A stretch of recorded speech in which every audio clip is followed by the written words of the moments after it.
G'day, Stacey. I'm standing out the front of Barclay Homestead under a gum tree with a bloke who's had not just one insect, not just two insects, but 5 insects named after him. John Feehan is an entomologist, consultant and a dung beetle supplier, and he's been speaking at the Barclay Homestead to about half a dozen cattle producers. Thanks for joining the Country Hour, John. Thank you. Can you tell me why dung beetles are so important to cattle production? Well, cattle producers need these dung beetles. Every day in Australia we have 500,000 tonnes of cow dung being dropped on the ground. Now further south we're bringing in phosphate fertilisers from Florida, Canada, Russia and Saudi Arabia.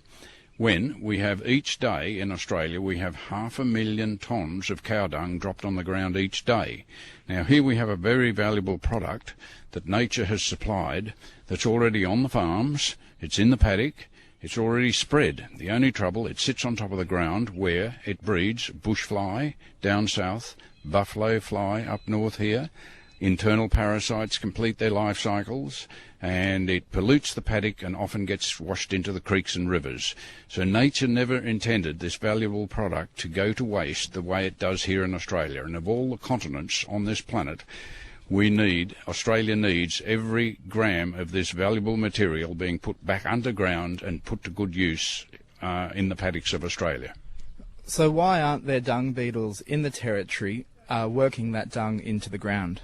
Well, I worked for CSIRO for 31 years, and we did send some species up to the Northern Territory, but the funding for the entire dung beetle program ran out in the early 90s, and in 93 I was made redundant. I happened to know where these beetles had been put.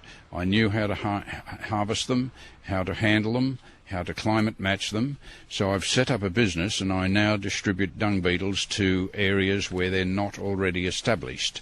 So beef producers take a sample of beetles on their properties, they send them to me for identification, I identify what species are there, and then I match additional species to that particular property. Then the greater the diversity of dung beetle species on a property, the more dung will be buried on that property. Why aren't there naturally occurring dung beetles that are doing the job in the territory? Well, we do have about 400 native species of dung beetles in Australia. And these native species have been here for millions of years. They evolved with our marsupials, and then all of a sudden Captain Phillip turned up with these foreign animals, and our native species weren't very interested in 2 litres of big, wet, sloppy cow dung compared with dry, pelletised marsupial dung. And our native beetles don't bury very much introduced dung at all.